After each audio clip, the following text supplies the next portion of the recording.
Good morning all of you. आज हम leverage ratio में दूसरे प्रकार के रेशो स्वामित्व अनुपात का अध्ययन करेंगे। स्वामित्व अनुपात को स्वामियों की क्षमता का कुल संपत्तियों से अनुपात या शुद्ध कीमत का कुल संपत्तियों से अनुपात भी कहा जाता है। यह अनुपात संस्था की कुल संपत्तियों और स्वामियों की कोषों के मध्य संबंध को व्यक्त करता है।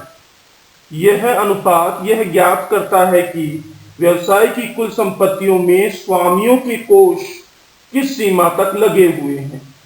वस्तुतः अगर हम स्वामित्व कोष या प्रोप्राइटरी रेशो की बात करें तो प्रोप्राइटरी रेशो हमें यह बताता है कि स्वामी पूंजी और कुल संपत्ति में क्या अनुपात है। जैसे मानो कि स्वामी पूंजी 100 रुपए की लगी हुई है और कुल संपत्तियां 200 रुपए की हैं, तो यहाँ पर ये 100 और 200 का जो अनुपात होगा वही अनुपात हम यहाँ पर अध्ययन करेंगे कि प्रति इकाई स्वामी पूंजी पर कितनी परिसंपत्तियां लगी हुई हैं, या हम इसको दूसरे प्रकार से भी कहें कि प्रति इकाई संपत्तियों पर कितनी स्वामी पूंजी लगी हुई है। इसी बात की गणना प्रोप्राइटरी रेशो के अंतर्गत की जाती है। अब हम देखते हैं कि स्वामियों के कोषों में कौन कौन सी मदों को सम्मिलित किया जाता है। तो यहाँ स्वामियों की मदों में सम्मिलित होने वाली जो प्रमुख मदें हैं उसमें अंश पूंजी, सभी प्रकार के संचय एवं आधिक्य तथा अवितरित लाभ हैं। इनके अतिरिक्त money received against share application और money received against pending share applications के अगेंस्ट जो अमाउंट आएगा वो भी यहाँ पर सम्मिलित किया जाएगा। इसी प्रकार कुल संपत्तियों में संपूर्ण चालू एवं स्थायी संपत्तियों को शामिल किया जाता है। अमूर्त संपत्तियों को उनके वसूली मूल्य होने पर लिया जाता है, अन्यथा छोड़ दिया जाता है। अब यहाँ पर एक कृत्रिम संपत्तियों का बिंदु और आएगा। तो कृत्रिम संपत्तियों जैसे प्रारंभिक व्यय, अंशों पर बट्टे आदि को छोड़ दिया जाता है या संचयों से घटा दिया जाता है। प्रोप्राइटरी रेशो यह बताता है कि संस्था की कुल संपत्तियों का अर्थ प्रबंध स्वामियों ने किस सीमा तक किया है। यह अनुपात जितना अधिक होगा लेनदारों की स्थिति उतनी ही मजबूत होगी और जितना कम होगा उतनी ही लेनदारों की स्थिति जोखिमपूर्ण होगी।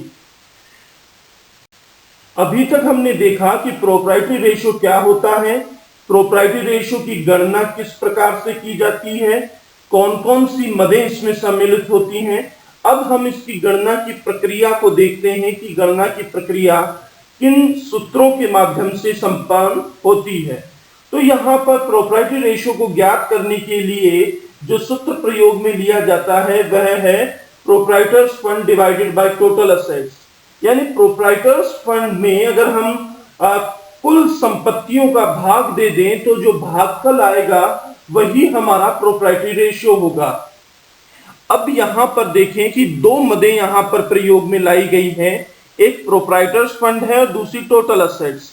इनको अगर हम डिटेल में देखें कि प्रोप्राइटर्स फंड में क्या क्या चीजें सम्मिलित होती हैं तो यहाँ पर दिखाई देता है कि प्रोप्राइटर्स फंड में शेयर कैपिटल में इक्विटी शेयर कैपिटल और प्रेफरेंस शेयर कैपिटल दोनों शामिल होंगी। साथ में ही रिजर्व्स एंड सरप्लस में सभी प्रकार के रिजर्व्स एंड सरप्लस जिसके अंदर कैपिटल रिजर्व और जनरल रिजर्व्स, रिटेन्ड अर्निंग और पीएनएल अकाउंट का बैलेंस, ये सभी चीजें इसके अंतर्गत शामिल होंगी। और साथ में ही money received against share warrants और मनी एप्लीकेशन पेंडिंग अलॉटमेंट, ये चीजें यहाँ पर सम्मिलित होंगी। तो इन सभी चीजों को या मदों को मिलाकर हमें प्रोप्राइटर्स फंड प्राप्त होगा। और टोटल असेट्स में हम नॉन करंट असेट्स और करंट असेट्स को अगर जोड़ दें तो वो टोटल असेट्स होगा। यानी साधारण और बिल्कुल सरल शब्दों में कहें तो असेट साइड का जो कुल योग होगा वो टोटल असेट्स कहलाएगा। अभी हमने देखा कि प्रोप्राइटरी फंड को कैसे ज्ञात किया जाता है अब हम यहाँ यह देखेंगे कि प्रोप्राइटरी फंड, अगर हमारे सामने एक बैलेंस शीट हो तो उस बैलेंस शीट के आधार पे हम प्रोप्राइटरी फंड की गणना किस प्रकार से करेंगे। यहाँ पर एक छोटी सी बैलेंस शीट हमारे द्वारा ली गई है और इस बैलेंस शीट के सबसे पहले हम मदों का विश्लेषण कर लेते हैं कि मदों की प्रकृति क्या होगी। तो यहाँ पर अगर हम मदों की प्रकृति करें तो यहाँ पर पहला जो पक्ष है इक्विटी एंड लायबिलिटी साइड है। इक्विटी एंड लायबिलिटी में आपको तीन मेजर हेड्स दिखाई दे रहे हैं। पहला शेयर होल्डर्स फंड, दूसरा नॉन करंट लायबिलिटीज और तीसरा करंट लायबिलिटीज। और यहाँ पर जब हम प्रोप्राइटर्स फंड को ज्ञात करेंगे तो प्रोप्राइटर्स फंड का संबंध केवल शेयर होल्डर्स फंड से होगा। तो उस स्थिति में हम नॉन करंट लायबिलिटी और करंट लायबिलिटी को बिल्कुल छोड़ देंगे। उस नॉन करंट और करंट लायबिलिटी का हमारा प्रोप्राइटर्स रेशियो कैलकुलेशन करते समय कोई संबंध नहीं होगा। तो यहाँ पर हम देखें कि शेयर होल्डर्स फंड, जिसको हम प्रोप्राइटरी फंड के रूप में इंक्लूड करेंगे, उसमें कौन कौन सी मदें यहाँ पर सम्मिलित हो रही हैं। तो इस बैलेंस शीट में यहाँ पर दो प्रमुख मदें हमें दिखाई दे रही हैं, शेयर कैपिटल और रिजर्व्स एंड सरप्लस। और जो शेष दो मदें हैं जो शेयर इशू की मनी रिसीव्ड की थी और पेंडिंग अलॉटमेंट वाली थी, उन दोनों मदें यहाँ पर नहीं हैं इस बैलेंस शीट में, इसलिए वो दोनों मदें हम यहाँ पर सम्मिलित नहीं करेंगे। तो यहाँ पर इस प्रश्न में जो equity share capital, preference share capital and reserves and surplus, ये तीन हेड्स मिल करके हमारे लिए प्रोप्राइटरी फंड का निर्माण करेंगे। वहीं हम दूसरी तरफ देखें कि अगर हम टोटल असेट्स को कैलकुलेट करते हैं तो टोटल असेट्स में असेट साइड का टोटल आता है।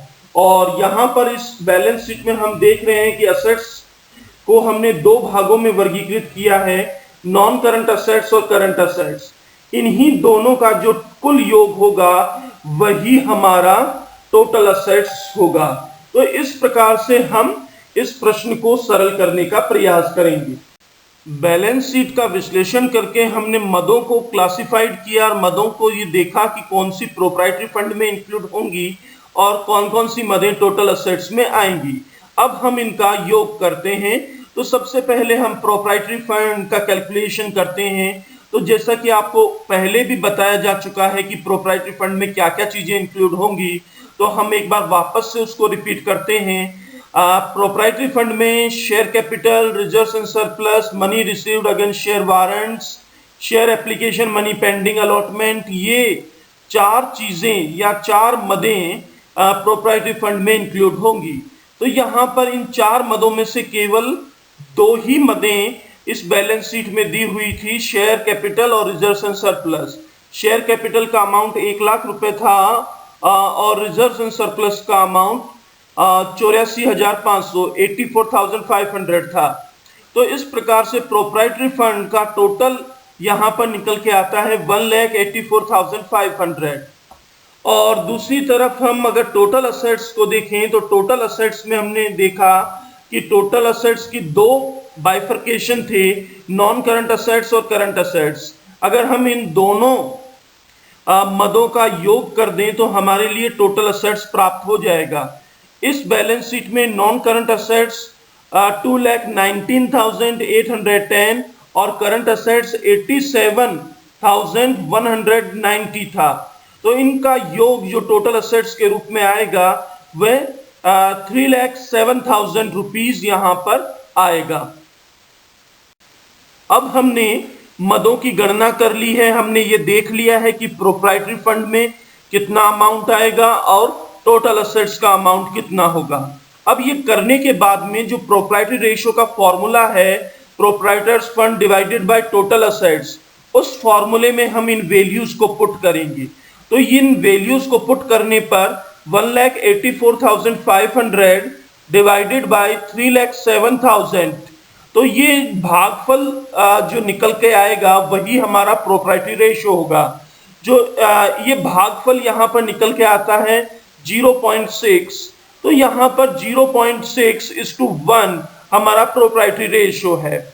यानी यहाँ पर 0.6:1 का अभिप्राय ये होगा कि संपत्ति की एक इकाई पर 0.6 प्रोप्राइटरी फंड है।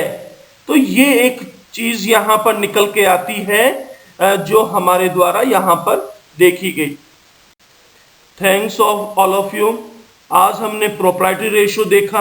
प्रोप्राइटरी रेशो क्या होता है, प्रोप्राइटरी रेशो का महत्व क्या था, प्रोप्राइटरी रेशो कैसे कैलकुलेट होता है, ये सब चीजें समझी और इसके बाद में एक प्रैक्टिकल एग्जाम्पल लेकर के एक बैलेंस शीट के माध्यम से हमने प्रोप्राइटरी रेशो को कैलकुलेट करने की कोशिश भी की।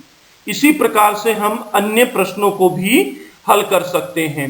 एक बार वापस से रिपीट करें इसका फॉर्मूला, तो इसका फॉर्मूला बहुत सिंप्लीफाइड है। यहां पर proprietary ratio is equal to proprietors fund divided by total assets. हमें इस छोटे से फॉर्मूले से इस रेशियो को कैलकुलेट कर लेना है।